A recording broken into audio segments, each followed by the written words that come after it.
Ձեռք բերեք իտալական նրբագեղ ու բարձրակարգ սալիկների նշված տեսականին, վճարելով բացառիկ 4400 դրամ 1 քառակուսի մետրի համար։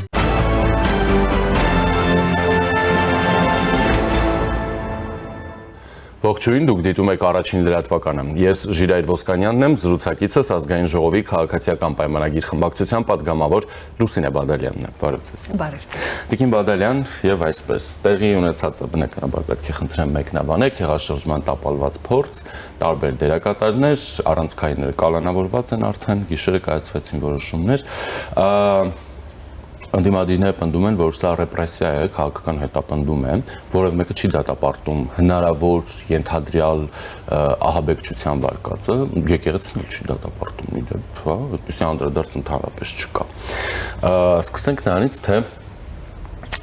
եթե դիտարկում ենք ընդհանուր ճգնաժամի տրամաբանության մեջ, հա, ինչպես ենք այն հաղթահարելու։ Նախ շնորհակալ եմ հրավերի համար եւ սկսենք այնտեղից, որ վերջին մի քանի տարվա ընթացքում սա առաջին տապալված հեղաշրջման փորձը չէ եւ հետեւաբար զարմանալու բնավ կարիք չկա։ Ընդդիմությունը ինչու է սա համարում որակում ռեպրեսիա, իսկ ուրիշ ինչ պիտի անի ընդդիմությունը, այսինքն ընդդիմությունը պիտի կանգնի եւ ասի այո մենք մեղավոր ենք, սխճում ենք, կներեք մեզ ժողովուրդ, որ ուզում էին քաոսի վերածեինք երկիրը եւ տապալեինք պետականությունը կամ սահմանադրական կարգը, բնականաբար նրանք այդպես չեն ասելու։ Եվ շատ հետաքրքիր է հետեւել այն բոլոր անցուդարձին, ինչ որ այս պահին կատարվում է, նաև ընդդիմության մերձավոր այսպես շրջանակներից, ինչ այսպես մեսիջներ, որ գալիս են, այսինքն սկզբում դա արհեստական բանականության ձայնագրություններ է, այսպես արհեստական բանականության գործն էին եւ կան մարդիկ, որոնք նույնիսկ շարունակում են պնդել, որ դա այդպես է, նույնիսկ այսօր տարածվում է ամբողջ համացանցով Նիկոլ Փաշինյանի իբրև թե ձայնով այսպես արհեստական բանականության կազմակերպած կամ այսպես ստեղծած ինչ-որ ձայնագրություն, ես ուզում եմ նախ բոլորին հիշեցնել, որ չկա Հայաստանի Հանրապետության որևէ քաղաքացի, որը չգիտի, թե ընդդիմության ձեռքում ինչ ռեսուրսներ են կուտակված, հա, ֆինանսականից սկսած մինչև մասնագիտական ռեսուրսները, եւ բնավ դժվար չէ անկախ փորձաքննության հանձնել այդ ձայնագրությունները, նույնիսկ միջազգային փորձաքննության հանձնել, եւ բնականաբար վստահ եմ, որ որոշակիորեն այդպես արված է եւ փաստաբանները դրա համար էլ չեն պնդում, բայց այսքանից հետո մենք ունենք ընդդիմադիր падգամավորներ, նույնիսկ խորհրդարանական ընդդիմության ներկայացուցիչներ, որոնց մի մասը, ես ուզում եմ այստեղ եւս ուշադրություն դարձնենք, որոնց մի մասը հստակ իմանալով, որ ձայնագրությունը իրական է եւ այն իրեղեն ապացույց է, շարունակում է պնդել արհեստական բանականության թեման, որովհետև ցավոք սրտի շատ լավ գիտակցում է, որ հանրության մեջ կա մի հատված, որը միևնույն է շարունակելու է հավատալ ցանկացած բանի, ինչ որ նրան ասում ես, եւ մի մասն էլ իրապես երևի փորձում է դեռ դիմադրել, դեռ մարտնչել դրա շուրջ։ Ինչ վերաբերում է երեկվա պլանին, սկզբում ասում էին, որ դա մեր իսկ այսպես պատրաստած պլանն է, հետո այդ վարկածը դուրս եկավ, հիմա քննարկում ենք, որ դա 24 թվականի է, այսինքն ոչ թե այսօրվա, եւ հետեւաբար այս դեպքում էլ էլի ունեմ ասելիք եւ ուզում եմ ասել, որ ահաբեկչությունը վաղեմության ժամկետ չունի, այսինքն դա լինի 24 թվականին, 20-ին, 18-ին, միևնույն է մեր օրենսգրքերով բոլոր վաղեմության ժամկետ ահաբեկչությունը չունի եւ հետեւաբար եթե նման մտադրություն եղել է, այն պիտի տապալվի։ Ինչ վերաբերում է այն խոսակցություններին, որ այս ամբողջ տեքստը Վազգեն Գալստանյանի ոճի մեջ չէ, ես ուզում եմ առաջարկել ետ գնալ եւ դիտել Վազգեն Գալստանյանի բոլոր ելույթները Սրբազան պայքարի շրջանակներում եւ նաեւ դիտել վերջին հարցազրույցները եւ անել համեմատություն եւ հասկանալ դա նրա ոճն է թե նրա ոճը չէ։ Մի խոսքով բոլոր բերված փաստարկները այսպես ջախջախվում են անմիջապես, բայց արմանալու որևէ բան էլ չկա, որովհետեւ այս ընդհանուր խմբակի ներկայացուցիչները երբեք իրենց մտադրությունները չեն թաքցրել, նույնիսկ չեն զլացել մեզ սպառնալ եւ ժամկետներ նշել, թե ինչքան ժամանակ հետո են մեր հարցերը լուծվելու եւ ինչ ճանապարհներով, եւ հետեւաբար այս անիմաստ քաշքշուկը իհարկե շատ կարճ կյանք ունի, բայց միևնույն ժամանակ ես կարծում եմ, որ այդ ամբողջ մեծ պլանը այսքանով դեռ չի ավարտվել։ Չի ավարտվում։ Ոչ։ Լավ, հիմա մենք դրան կգանք։ Իդեպ մոռացա, ես ներողություն եմ խնդրում նաև զենքերի մասին նշել, որ շատ հետաքրքիր է, որ 3-1-2 զենք սկզբում դա ստացվեց, որ այսպես անիմաստ ինչ որ մի բան է, հետո երբ որ տեսնելով որ դա եւս իրեղեն ապացույց է դարձավ որ օրինական, հա, փաստաթղթերով զենքեր են, հետո դարձավ որ քիչ են, կարող շատ չեն եւ հետեւաբար տեղ չունի, հա, դա քննարկման առիթ էսպես դառնալու, իսկ ինչ կլինի, եթե հանկարծ իրավապահ մարմինները որոշեն եւս մեկ հատված հրապարակել կամ ամբողջ արսենալը արդեն ձեռք բերված հրապարակել կամ խոսել դրա մասին։ Իսկ ինչ կլինի, եթե այդպես լինի։ Ինձ շատ հետաքրքիր է հետևել եւ տեսնել թե ամեն փաստարկին հաջորդող հակափաստարկից հետո ինչ նոր փաստարկներ են սկսում համացանցում այսպես շրջանառվել։ Դե ձեր գործընկերներից Քրիստինա Վարդանյանը, եթե չեմ սխալվում, ասում էր ով է տեսել աբեկչություն անել լիցենզիայով զենքով, հա։ Շատ տարօրինակ է, ինչպեսի փորձառություն, այդպեսի գործեր կամ պատկերացումներ դրա մասին։ Ասում եք չի ավարտվում այսքանով մեծ պլանը։ Ո՞րն է այդ մեծ պլանը։ Դե սա, գիտեք, նախ սկսենք այնտեղից, որ այս ամբողջ գործողությունները չի սկսվել նույնիսկ պատերազմից հետո։ 2018 թվականից այդ ամենը շրջանառվում։ Մեդիա տերորը կար։ Մեդիա տերորը նույն բացարձակապես որևէ բան չի փոխվել։ Այս ընթացքում միակ բանը որ փոխվել է, որոշակիորեն, ոչ ամբողջապես, դա ժողովրդի քաղաքական հասունությունն է եւ որոշակիորեն իրարից զանազանելը, եթե նույնիսկ ոչ գիտակցաբար, այլև ինտուիտիվ, հա, զանազանելը որոշակիորեն։ Թե չէ մենք հիշում ենք, որ այդ մեդիա տերորը սկսվել է անմիջապես, հա, հեղափոխության հաջորդ օրվանից կամ այդ ընթացքից, որը որ այդքան ցայտուն չէր, բայց արդեն իշխանությունը երբ որ կազմավորվեց, մեդիա տերորը անընդհատ եղել է եւ շատ թիրախավորված, նույնիսկ այն ժամանակ շատ-շատերս կար, չէ, եթե կհիշեք, փորձեմ հիշեցնել, որպեսզի դուք հասկանաք, որ ոճը չի փոխվել։ Կար ունեին մի չաթ, որը կոչվում էր, եթե չեմ սխալվում, լակոտապետություն եւ որտեղ հստակ թիրախավորվում էին տարբեր քաղաքական գործիչներ եւ դրանից հետո սկսվում էր այդ ամբողջ հարցակումը եւ երբ որ բացահայտվեց, որ այնտեղից ինֆորմացիան ամենայնիվ իշխանության որոշ ներկայացուցիչների հասնում է, այդ ամեն ինչը ավարտվեց, բայց ավարտվեց, մենք բոլորս հասկանում ենք, չէ՞ որ չավարտվեց։ Մեկ այլ խմբավորում ձևավորվեց այդ նույն դերակատարներով եւ այլն եւ մենք արդեն 7-8 տարի անընդհատ գիշեր-ցերեկ անցնում ենք այս ամբողջ տառապանքներով, բայց չենք անցնում նրա համար, ինչպես իրենք են մեկնաբանում, որ այսպես աթոռը մեզ համար շատ կարևոր է։ Ես ուզում եմ Հայաստանի Հանրապետության բոլոր քաղաքացիներին հերթական անգամ հավաստիացնել եւ եթե առաջին անգամ են լսում տեղեկացնել, որ մենք այս բոլոր վիրավորանքներով, ծաղրով, այս բոլոր սպառնալիքներով, անեծքներով եւ ամեն ինչով անցնում ենք մի բանի համար, որ մեր քաղաքական թիմի համար գլխավոր նպատակը, նույնիսկ կարելի ասել սրբությունը Հայաստանի Հանրապետության պետականությունն ու ինքնիշխանությունն է եւ մենք դրա համար պայքարելու ենք ամբողջ ուժով, մինչև մենք կարողանանք հասկանալ, որ Հայաստանի Հանրապետության ինքնիշխանությանը որևէ վտանգ չի սպառնում, ոչ ներսից, ոչ էլ դրսից։ Շատ լավ։ Որ ասում եք մեծ պլան, այդ մեծ պլանը ֆիզիկական իմաստով սահմանափակվում է Հայաստանի Հանրապետության տարածքում, թե չէ։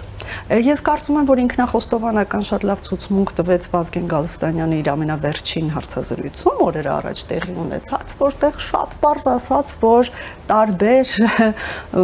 ուժային կենտրոններ Հայաստանի Հանրապետության սահմաններից դուրս իրենց հուշում են, իրենց խորհուրդ են տալիս, թե ինչ պետք է անել, որտեղից պետք է սկսել, ինչ խմբավորումներ պետք է ձևավորել։ Կարծում եմ, որ սրանից ավել մեկնաբանություն, եթե ես պիտի մեկնաբանեմ, մարդիկ արդեն հասցրել են մեկնաբանել այդ ամենը, իհարկե ոչ, եւ կարծում եմ, որ պարբերաբար ոչ թե առաջին անգամ, որևէ սփյուռքում հեղինակություն ունեցող մեծահարուստի Հայաստան ուղարկել եւ դրանից հետո այս նույն շարժումը նույն ոճով եւ նույն ամեն ինչով սկսել, այնքան པարզ հուշում է այդ ամեն ինչի մասին։ Սամվել Կարապետյանի նկատի ունեք եւ ում։ Կարծում եմ, որ մենք բոլորս հիշում ենք, որ այդպես եղավ, երբ որ Ռուբեն Վարդանյանը եկավ։ Մենք հիշում ենք էլի բազմաթիվ նմանատիպ դեպքեր, այսինքն սա աննախադեպ չի։ Սա պարբերաբար կրկնվող գործողություն է եւ այստեղ շատերիս մոտ նաեւ քաղաքացիների մոտ հարցեր առաջանում, թեկուզ ժամանակին հրաշալի իմանալով, հասկանալով կամ ինֆորմացիա ունենալով նույնիսկ, որ սա պլանավորված, հա, քայլերի հաջորդականություն է, ինչու չեք կանխում այս անգամ կանխվել է, այս անգամ հնարավոր բոլոր գործողությունները արվել է։ Այս դեպքում դժգոհությունը ինչից է, ես նորից չեմ կարող։ Տեսեք, դուք հիշեցիք, որ սա առաջին դեպքը չէ, այո, առաջին դեպքը չէ հեղաշրջման փորձի։ Մենք կարող ենք հիշել 2021 թվական, երբ զինվորականներ, գլխավոր շտաբ, եկեղեցի, Գարեգին Բ, հետո բարբերաբար նաև այդ հեղաշրջման փորձերը, ես ուզում եմ մինչև այս վերջինը, հա, այսպես ասած, դրանք մեծամասամբ ուղեկցվել են նաև սահմանային լարումներով այդ հեղաշրջման փորձերը։ Հիշենք հյուսիսային տերևաթափ օպերացիան ու այսպիսի բաներ, հա, բայց ոչ թե սրան պետք է վերաբերվենք, դե հա, նախադեպային չէ, էլի են արել, գուցե էլի կանեն, ոչ թե այս տրամաբանությամբ, այլ գուցե մտահոգվելու Հայաստանի Հանրապետության այդ ճաքը որտեղ է, որ այսպես տարին մեկ կամ մի քանի անգամ հեղաշրջման փորձեր են անում եւ ոչ ոք չի կարող չէ երաշխավորել, որ դրանցից մեկը մի պահի ինչ որ մի կետում չի հաջողելու, այսինքն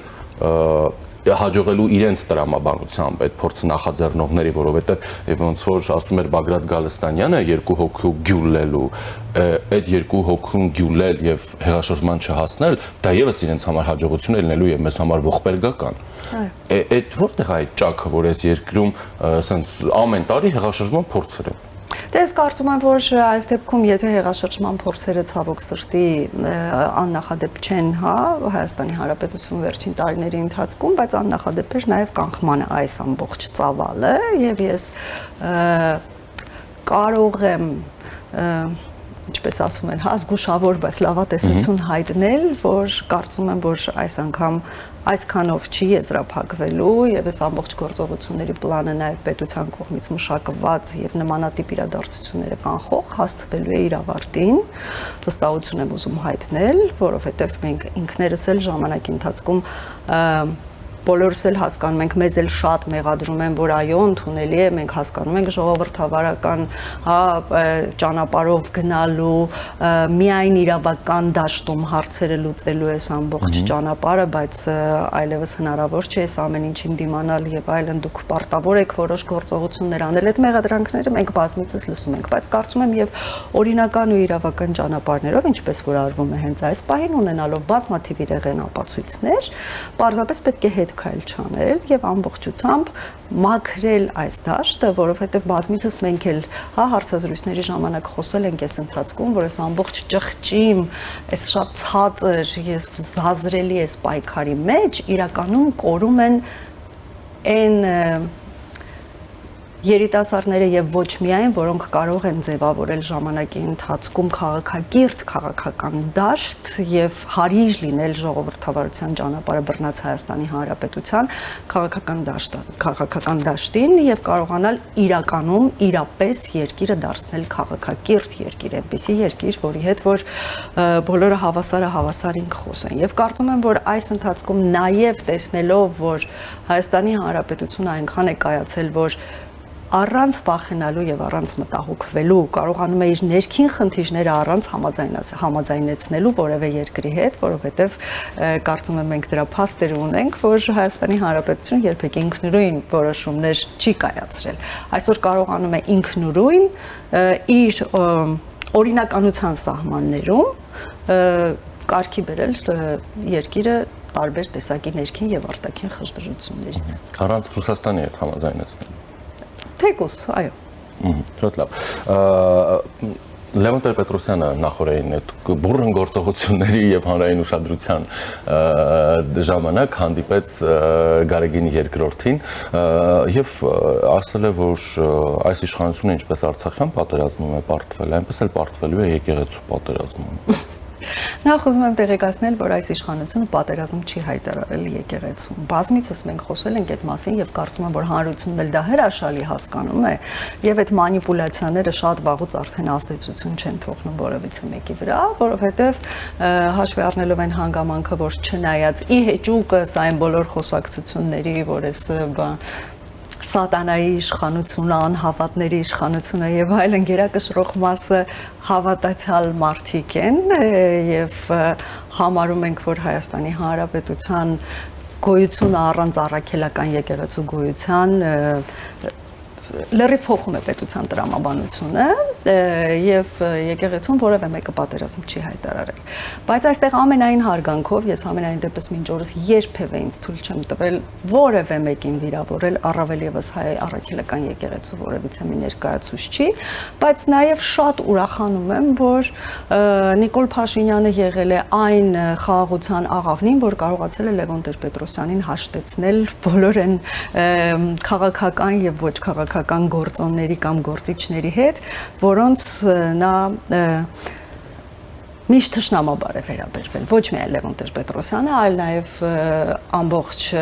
ՀԱԿ կուսակցությունը, երիտասարդությունը, նույնիսկ նրանք մի պահ պատրաստ էին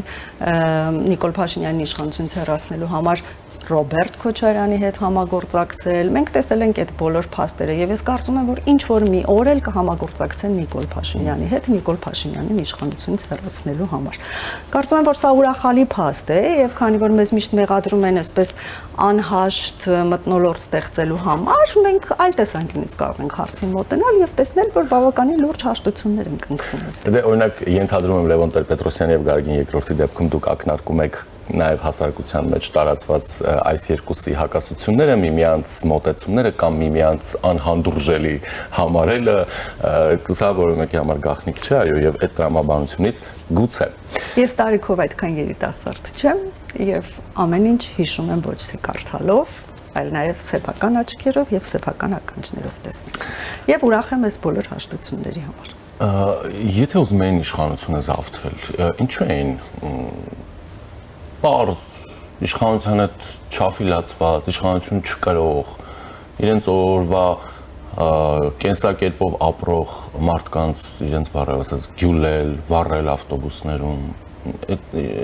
ինչպես են այդպես իշխանություն զավթելու։ Տեսեք, սա եւս աննախադեպ չէ, որովհետեւ կրկին եթե հասարակությունը համեմատության մեջ դնի մեր մոտեցումները, հա, քաղաքացիական պայմանագիր կուսակցության, հա, իշխող կուսակցության ու ընդհանրապես կհասկանա, որ մենք երբևէ մեզ թույլ չենք տվել ժողովրդին վիրավորել ոչ բառերով, ոչ էլ որևէ գործողությամբ, այն դեպքում, երբ որ մենք մեզ համար ամենակարևոր սկզբունքային հարց համարում ենք ընտրությունները չկեղծելը ինչու, որովհետեւ դա տարական հարգանք է քաղաքացու կարծիքի եւ նրա տված քվեի նկատմամբ, հա,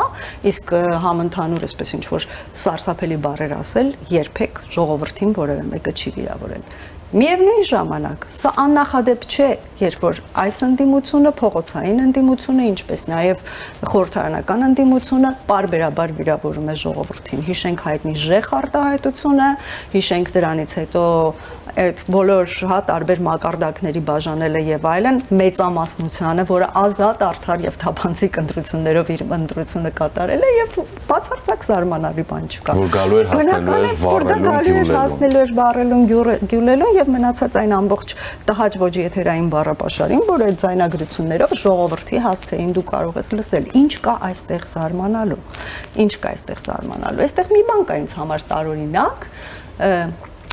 այդքան էլ տարօրինակ չի, բայց տարօրինակ հերթական ընտրություններին մնացել է շատ քիչ ժամանակ։ Երբ որ դու բացում ես սոցիալական մեդիան, այնտեղ տեսնում ես, որ Նիկոլ Փաշինյանը չունի ժողովրդի սատարումը, ժողովրդական աջակցություն չունի եւ այլն, ժողովուրդ ջան, եկեք միավորվենք եւ վերջապես, եթե չունի աջակցություն, այդ դեպքում ինչի համար է պետք հեղաշրջում անել, երբ որ հերթական ընտրություններին մնացել է 1 տարուց քիչ ժամանակ, 10 ամիս մոտավորապես։ Կարելի է 10 ամսվա ընթացքում ուղղակի հարգելով Հայաստանի Հանրապետության քաղաքացուն, փաստարկված ներկայացնել, թե ինչն է սխալ անում Նիկոլ Փաշինյանը կամ իշխող կուսակցությունը եւ դրա փոխարեն ինչ կարելի է անել եւ արդյունքների ստանալ եւ ստանալ ձայներ։ Եվ ստանալ ժողովրդի ձայները, որովհետեւ ժողովուրդը ի վերջո մենք շատ լավ մի բան արեցինք, որ այս ընթացքում կարողացանք բոլորին սովորեցնել եւ հարմարեցնել այն մտքին, որ իրենց ձայնը անցնում է, որ իրենց քվեարկությունը երբևէ չի կեղծվելու եւ դա մենք խոստացել ենք եւ շարունակում ենք խոստանալ, քանի դեռ մենք ունենք մասնակցություն երկրի քաղաքական կյանքին, Հայաստանի Հանրապետությունում ընտրություններ չեն կեղծվելու եւ այդ ընտրությունները սարերի ետևում չեն։ Ինչու է պետք ընտրություններից մի քանի ամիս առաջ անպայման հեղաշրջում անել։ Պարզ է, չէ՞։ Գուցե այսպես մեկնաբանենք, այդ խումբը կարծում է, որ դուք չեք ընտրվել, ձեզ ինչ որ դրսի ուժային կենտրոն բերել է, իրենց բառերով ասած, էշերին հետևներից տարել եք Եվ այդպես իշխանություն եք վերցրել։ Իրենք ինչով են պակաս մի ուժային կենտրոնի օգնությամբ գան, էշերին հետևներից տանեն եւ իշխանությունը վերցնեն։ Ինչ ընտրություն։ Բայց մենք որևիցե մեկին չենք գյուլել պատերի տակ, ես ուզում եմ հիշեցնել։ Նույնիսկ այն աստիճանը, այսպես ասած, չենք գյուլել բարի բուն եւ փոխաբերական իմաստով, որ մինչեւ այսօր մենք դրա համար ստանում ենք տարբեր մեղադրանքներ, նույնիսկ հենց ժողովրդի կողմից։ Մենք չենք գնացել այդ ճանապարհով։ Մեր զենքը եղել է մեր խոսքը։ Մեր զենքը մինչև այսօր շարունակում է մնալ միայն մեր խոսքը եւ այստեղ համեմատությունը որևէ կերպ տեղին չէ, ինչ վերաբերում է ուժային կենտրոնների ցուցումով գալ կամ նախապատրաստել, ով ինչ ուզում ասում է այսօր։ Եվ սա էլ է մեր ձեռքբերումներից մեկը՝ ժողովրդավարություն եւ ազատ խոսք։ Ճիշտ է, դա արդեն մի քիչ ամենաթողության է վերածվում, որովհետեւ որևէ մեկը իր արտահայտած անհեթեթության համար պատասխանատվություն չի կրում եւ ցավոք սրտի այնուամենայնիվ մենք մեր երազած կրթական մակարդակին չենք հասել որպեսի լայն իմաստով մարդիկ կարողանան իրարից տարբերակել, հա, ով վստահ է ասում ինչ որ մի բան, ուրեմն մի բան գիտի, որ ասում է, հա, այս սկզբունքով մենք առաջնորդվում ենք, իհարկե սա էլ ժողովրդավարության եւ ազատ խոսքի այսպես կողմնակի, հա, էֆեկտներից մեկն է, որը ժամանակ է պահանջում, այսինքն այստեղ էլ այսպես կտրելով չես կարող տանցնել, պիտի դիմանալ, մինչև որ ժամանակի ընթացքում այս պղտոր ջրերը անպայման կպարզվեն եւ ամեն ինչ կընկնի տեղը։ Այնպես որ որևէ ուժային կենտրոնի կողմից կառավարվելու այս անհեթեթ մտքերը կարծում եմ արդեն ժամկետանց են եւ ժամկետած ապրանք օգտագործել ընդհանրապես վնասակար է առողջությանը։ Պետք է հանրությունը մի քիչ այդ մասին մտածի։ Դե այո, ինչ վերաբերում է այդ ազատ խոսք, ով ինչ ուզի ասի եւ այլն, այդտեղ ինչպես կարևոր է ինստիտուտների դերակատարությունը, այնպես նաեւ քաղաքացիների դերակատարությունը, որովհետեւ այդ հակահիգիենիկ միջավայրը, այո, ինչ որ պահի պետք է դու էլ ինքդ մաքրես, ապավինես նաեւ ինստիտուտների աշխատանքին եւ այլն։ Եվ ի վերջո ամեն մեկը պիտի սկսի ինքն իրենից մեղադրել դիմացինի եւ ասել, որ տեսեք, այս դիմացինը գռեհիկ բառապաշար է օգտագործում, բա ես ինչու չպիտի օգտագործեմ այդ գռեհիկ բառապաշարը, մենք սրանով ոչ միտեղ չենք հասնելու։ Յուրաքանչյուրս պիտի սկսենք մեզանից եւ ի վերջո հիշենք, որ պետությանը միակ ամենաուժեղ օգուտը, որ քաղաքացին կարող է տալ, իր աշխատանքը լավ անելն է, իր միջավայրը մաքուր պահելն է, ոչ թե պայքարելը, որ դիմացինի իր միջավայրը մաքուր պահ։ Առաջին հերթին, երբ որ դու կարողանում ես կայանալ որպես անհատ, որպես քաղաքացի, դա ամենամեծ օգուտն է պետությանը։ Հիմա ես վստահ եմ մեր հեռուստատիտողները մտածում են, որ ուրեմն Լուսինե Բադալյանը համաձայն չէ վարչապետի օրինակ, չգիտեմ, դոմփել կամ իր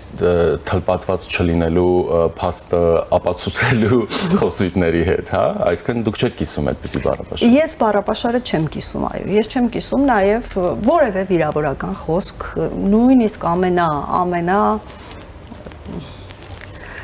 չգիտեմ ինչպես ասել, որ վիրավորական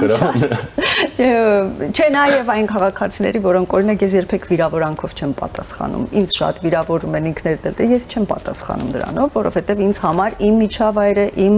աուրան, այն միջավայրը, որում ես ապրում եմ, դա շատ կարևոր է։ Իհարկե չեմ կիսում որևէ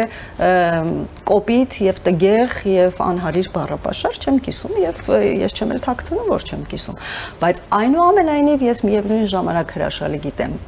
այսքան տարի ճանաչելով, որ եթե Նիկոլ Փաշինյանը սկսում է որևէ սահման հատել, դա նշանակում է, որ ոչ թե էմոցիայի մասին է խոսքը, ոչ թե իրականության թյուրընկալման մասին է խոսքը, այլ դա նշանակում է, որ Նիկոլ Փաշինյանը ունի սարսափելի ինֆորմացիա եւ դրան հետևելու են հաստատ որոշակի գործողություններ։ Ժամանակը դա է ցույց տվել, որովհետեւ եթե նախկինում շատ ավելի այսպես էմոցիոնալ էի վերաբերվում նմանատիպ իրավիճակներին, հիմա ուղղակի հետևելով եւ վերլուծելով դու հասկանում ես, որ այստեղ իրականությունը ամբողջությամբ այն չէ, ինչ որ դու ես տեսնում եւ հասարակությունն է տեսնում, այստեղ կա բավականին լուրջ գործընթացներ, որոնց գուցե եւ պայքարի ընտրված մեթոդը դա է։ Համաձայն լինեմ ես դրա հետ, թե ոչ։ Այսինքն վարչապետը տիրապետում է Գարեգին II վերաբերյալ սարսափելի տեղեկության եւ կուսակրոնության ուխտի խախտումը միակը չէ։ Կա ավելի սարսափելի։ Կարող եմ ենթադրել, որ այո, եւ ի վերջո ուզում եմ ձեզ մի գաղտնիք բացել։ Այս ամբողջ ընթացքում ինչ սկսվել է, հա, այս խժդժությունը ոչ թե եկեղեցու, այլ եկեղեցու որոշ ներկայացուցիչների եւ նաեւ Հայաստանի Հանրապետության, հա, վարչապետի ու ընդհանրապես հասարակության մի հատվածի միջև, մենք այս ընթացքում վստահ եմ բոլոր падգամավորներն են ստացել այդ նամակները, ոչ միայն ես, աշխարհի տարբեր ծայրերից, ինչպես նաև Հայաստանի Հանրապետության հոգևոր ներկայացուցիչներից, որոնք որ բավականին փաստեր են տալիս եւ խնդրում են ու աղերսում են գնալ այդ փաստերի հետևից։ Եվ ես ուզում եմ հավատացնել, քանի որ չեմ պատասխանել այդ նամակներին, օգտվելով այս առիթից ուզում եմ տեղեկացնել, որ անկախ նրանից մենք ձեզ պատասխանում ենք թե ոչ, այդ բոլոր փաստերը ճշտվում են, ստուգվում են եւ ցավոք սրտի դրանց որոշ մասը հաստատվում է, կամ բաներ, որոնք որ չեն հաստատվել գուցե դեռ կամ չեն էլ հաստատվելու, դա Աստված որ նաև չհաստատվեն, ես շատ ուրախ կլինեմ միայն դրա համար, բայց ամեն ինչ այնքան միանշանակ չէ եւ ներկայացնել, որ մենք դուրս ենք եկել եկեղեցու դեմ, դա ընդհանրապես որևէ քննադատության չդիմացող փաստարկ է, որովհետեւ մենք եկեղեցու դեմ չենք դուրս եկել, մենք ունենք մեկ նպատակ՝ եկեղեցին մաքրել բոլոր սրբազան ավազակավորչ դառնալուց, չգիտեմ, այդ գիրքը կարդացել եք թե չէ, երևի շատերն են կարդացել, եթե չեն կարդացել, առաջարկում եմ եւս մեկ անգամ կամ կարդալ կամ եւս մեկ անգամ վերընթերցել։ Մենք չենք ուզում, որ այն դառնա սրբազան ավազակավորչ։ Մենք ուզում ենք, որ հայ առաքելական եկեղեցին հետևի բոլոր 10 պատվիրաններին, համենայն դեպս մեր եկեղեցու են ներկայացուցիչները, որոնք շատ ակտիվ են, տեսեք, ես եկեղեցու մասին ոչ մի անգամ չէի խոսել, բայց երեկվա հայտարարությունից հետո ես թույլ եմ ինձ տալիս խոսել արդեն այդ մասին։ Այո, ես երբեք չեմ ասել, որ ինչ որ մեկը պիտի հեռանա, որովհետև կարծել եմ, որ դա եկեղեցու ներքին գործն է, որովհետև այն անկախ կառույց է եւ իրենք են իրենց ներսում որոշում։ Մենք որպես պետություն դրել ենք այն հիմքերը, որ ժողովրդավարությունը իրապես կայացել է եւ ներքին հարցերը առանց վախենալու կարելի է ինքնուրույն լուծել եւ գտել եմ, որ պետք չէ այս հարցին խառնվել։ Բայց երեկվա հայտարարությունից հետո ես էլ եմ ինձ թույլ տալիս ասել, որ եկեղեցին այո պիտի մաքրվի, որովհետև 10 պատվիրաններից 6-ը ամեն օր է խախտվում, 6-ը, 7-ը, 8-ը, 9-ը, 10-ը։ Ամեն օր խախտվում են այդ պատվիրանները։ Այդ դեպքում ինչի համար են, եթե հոգևորը կարող է, հոգևորականը կարող է կանգնել եւ իր հոտի մեջ դնել բաժանում, իր անձնական վերաբերմունքով դու կարող ես մտնել եկեղեցի, դու չես կարող մտնել եկեղեցի, այդտեղից ամեն ինչ վերջացած է։ Գուցե հենց ավարտվում է, այդտեղ ավարտվում է հավատքը, կրոնը, որովհետև եթե նույնիսկ դու բավարար հավատացյալ չես եւ քրիստոնեությանը նայում ես որպես փիլիսոփայություն, ոչ թե որպես հավատք, այդ դեպքում էլ այնտեղ այնպիսի կոդեր են դրած, որոնք քեզ թույլ են տալիս այս կյանքում ճիշտ գոյատևել, ճիշտ արդար, մաքուր գոյատևել եւ ինչպես իրան գրված է արժանանալ Աստծո արքայությանը։ Երբ որ ատելություն ես դու քարոզում այն դեպքում, երբ որ Հիսուս Քրիստոսը հենց այնպես չի ասել, որ մի այդից որ հարվածում են մյուսներ, դա ուղիղ պետք չի հասկանալ։ Պետք է հասկանալ, որ երբ որ ատելությունը բուն է դնում քո սրտում, մթագնում է քո ուղեղը։ Փաստացի մենք տեսնում ենք այսօր Վազգեն Գալստանյանին։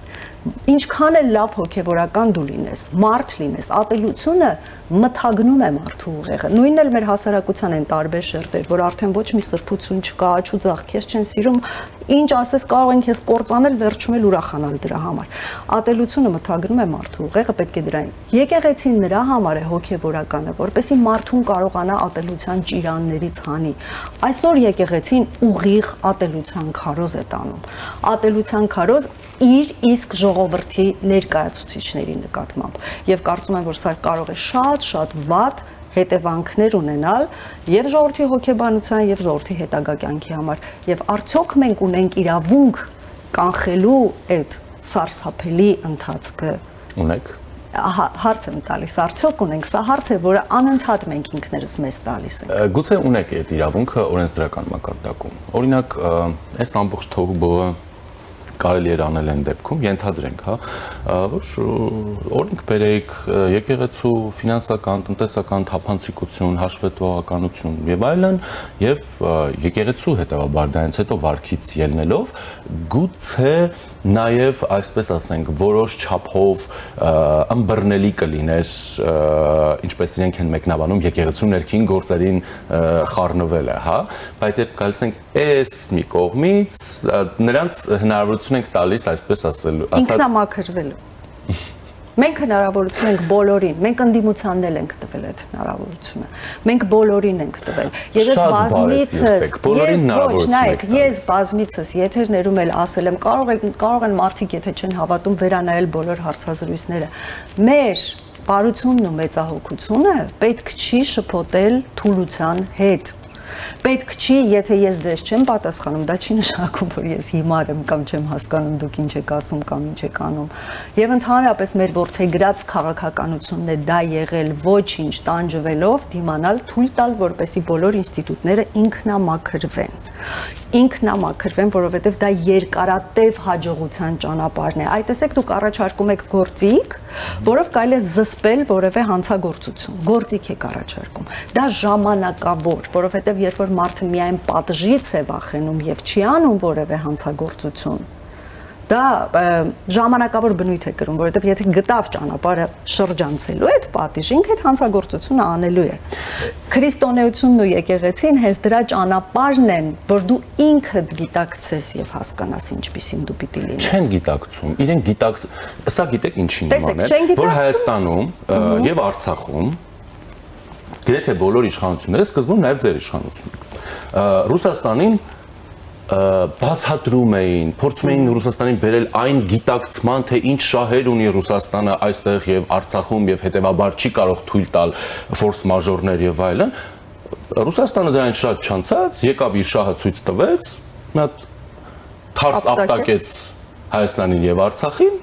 եւ գնաց։ Հիմա դուք բռնել եք այս մարդկանց, ասում եք ինքնամաքրվեք, եկեք ինքնագիտակցության, որ դուք այս մարդը ասում է, եղբայր, ես այսպեսին եմ, սա է իմ ինքնամաքրությունը, սա է իմ գիտակցությունը, ինչ եք ուզում ինձանից։ Դե դեպքում ինչ եք ծանր տանում, երբ որ Նիկոլ Փաշինյանը սկսում է ավելի կոշտ ճանապարհներով, մենք իսկով է ասում, որ չենք տանելու։ Հնարավոր է, որ մենք տանենք նաև օրենսդրական դաշտ։ Ես չեմ բացառում բացարձակապես, հեծը ձեզ օրինակ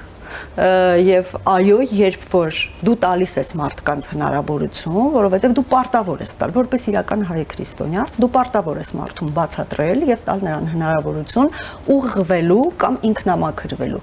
բայց միևնույն ժամանակ լինելով պետության համար պատասխանատու, պետականության համար պատասխանատու, դա չի կարող անսահման ձգվել եւ ինչ որ մի կետի լինում է այն ինչ սկսվել է վերջին շաբաթների ընթացքում, ինչը կշարունակվի հաջորդ շաբաթների ընթացքում։ Խիստ եւ կոշտ մոտեցումներ, որովհետեւ 7 տարի բոլորին տրվել է այդ հնարավորությունը հարգելու Հայաստանի Հանրապետության քաղաքացուն։ Տիկին Բադալյան, 7 տարի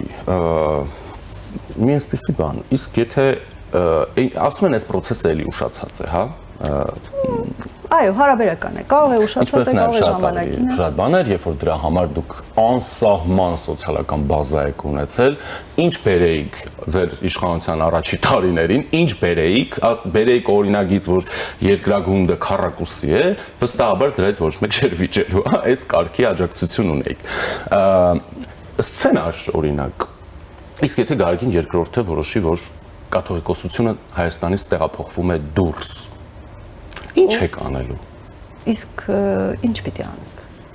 Այսինքն հաշտ կլինեք, դե լավ, չինքնամաքրվեցին, կաթողիկոսությունը Հայաստանից տեղափոխեցին Մայր Էջմիածնից ուր Ռոստով։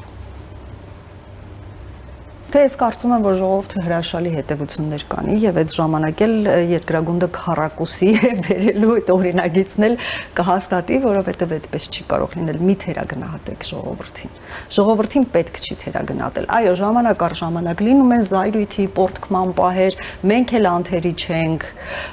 բայց ես մի գաղտնիք եմ ուզում բացել, օրինակ, որ ասում եք, տեսեք, սկզբում դուք ունեիք սոցիալական շատ մեծ աջակցություն։ Այո, բայց միևնույն ժամանակ մենք սկզբում չէինք պատկերացնում, որ կարող է երկրի ներսում, դրսում պատկերացնում էինք, բայց կարող է երկրի ներսում այն աստիճան ագրեսիվ, այն աստիճան որևէ սահման չճանաչող հատված լինի եւ այդ հատվածը լինի շատ, այն որ բոլոր երկրներում, բոլոր ազգերում լինում են ինչ որ տարօրինակ այսպես երևույթներ, դա փաստ է, բայց որ այս քանակը կհավաքվի, որը մի մասը գիտակցաբար ավելի մեծ հատվածը անգիտակցաբար դուրս կգա սեփական երկրի սեփական պետության եւ անկախության դեմ, միայն նրա համար, որ իր մոտ գեներացրել են ատելություն որոշ անհատների նկատմամբ, դա մենք չէինք պատկերացնում։ Ես անկեղծորեն խոստովանում եմ, դա որևէ մեկը չէր պատկերացնում։ Որևէ մեկը չէր պատկերացնում, եթե այդքանը պատկերացնեինք, գուցե եւ գնայինք մի փոքր այլ ճանապարհով։ Չնայած ես միևնույն է այդ մեր